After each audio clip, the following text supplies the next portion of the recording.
I haven't had the time to plumb it back into the outlet that used to go into the garage, so we're just going to plug it by the unit.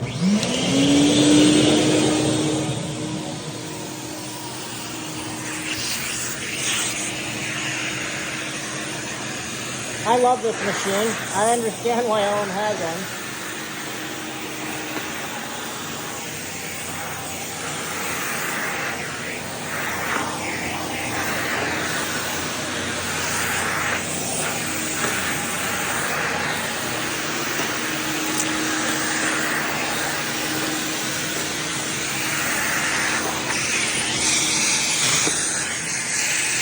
It still doesn't help me with my problem of all the pine needles,